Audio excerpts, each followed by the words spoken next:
The Seal and the Lie. Part 1. The Courtroom Collapse. Washington, D.C., 9:07 a.m. The federal courtroom buzzed with a strange tension. Officer Richardson, known for his slow, meticulous manner, checked people in at the security desk. On the docket was what he called a small case, a shoplifting charge against a woman behaving suspiciously.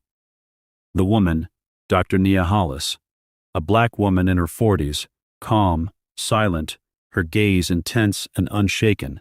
She wore a modest blue blazer and ivory blouse. On her hand, a small gold ring marked USN Seal.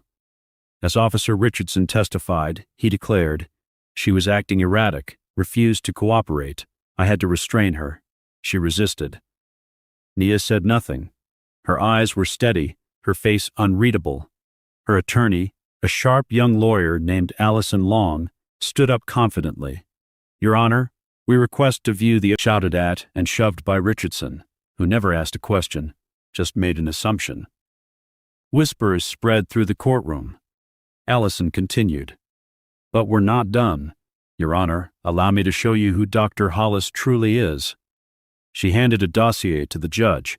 Inside, full military service documentation. Nia Hollis, a former U.S. Navy SEAL intelligence officer, led covert rescue operations and received presidential commendations. She had retired quietly to live in peace. The judge stared at Richardson. "Officer, did you know who she was?" "No, Your Honor." "So you profiled her because of her skin?" Silence. Nia didn't cry. Her expression never changed. But the courtroom felt the weight of her restraint. The charges were dropped instantly. But shockwaves were just beginning. That night, media outlets exploded with headlines. Civil rights leaders, veterans, and ordinary citizens, Part 2, returned to the shadows. Outside the courthouse, Nia's walk was quiet. Reporters shouted questions. Protesters raised signs with her name. But she didn't speak. She simply went home. Days passed. Her story spread globally. Some hailed her a hero. Others feared her power. She declined all interviews. Then, early one morning, a knock. 2 uniformed Pentagon officers stood at her door. Colonel Griffin, calm and serious, said, "Dr. Hollis, we need you. This isn't public. This mission is for your eyes only." Nia hesitated. "I left that world. But that world needs you now. Internal threats. Officers like Richardson aren't alone. We need someone we can trust." She paused, looked him in the eye. "On my terms." He nodded. "On your terms." But after hearing stories from Kenya, Israel, Kyrgyzstan, Brazil, she accepted. In Africa, she visited the family of a teenage boy beaten by police. She sat in their home and said, "You don't know me, but I heard your story. I'm here because justice shouldn't depend on borders." With her involvement, global reform programs began. She met presidents and activists. Some embraced her, others feared her. At the UN headquarters, she gave her most famous speech. "There are systems built to silence us, to divide us by skin, gender, class. I do not carry weapons, I carry truth, and truth doesn't need permission to be heard." She became a global symbol, a biography, a film, a foundation in her name. One day, a little girl approached her. "Can I be like you?" Nia smiled. "You can be better. I just opened the door. You'll build the world beyond it. But truth is dangerous." Her rise frightened those in power. Corporations, politicians, intelligence insiders. They formed a silent alliance, not to kill her, but to erase her reputation. It started with a letter. "Stop. You're reaching too far. Some doors must remain closed." Then came the rumors. "She's a spy. She's manipulating global policy. She's unstable." Emails leaked. Her travel canceled. Personal photos hacked. A media smear campaign exploded. But her supporters didn't waver. Across the world, protests broke out under the hashtag #WeStandWithNia.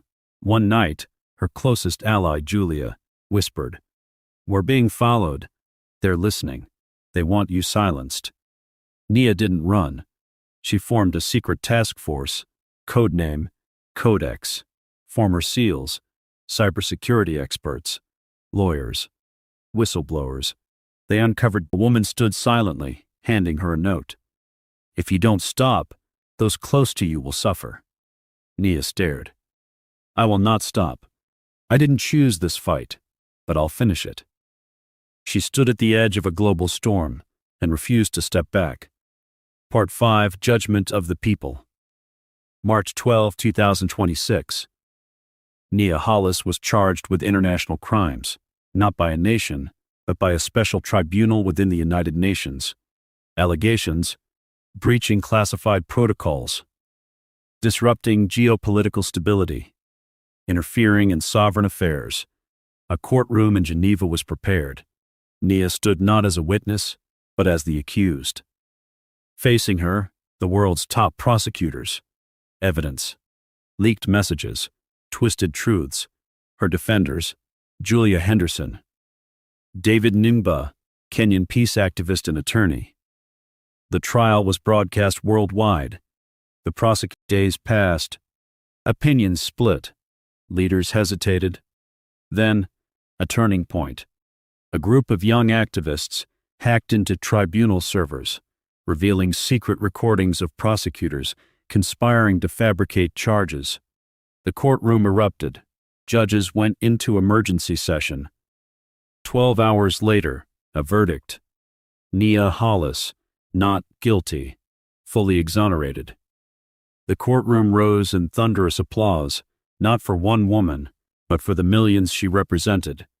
The next day, the UN Secretary General approached her. We want you as our permanent global justice ambassador. Nia smiled softly. I don't need a title. I just need to keep waking the world up.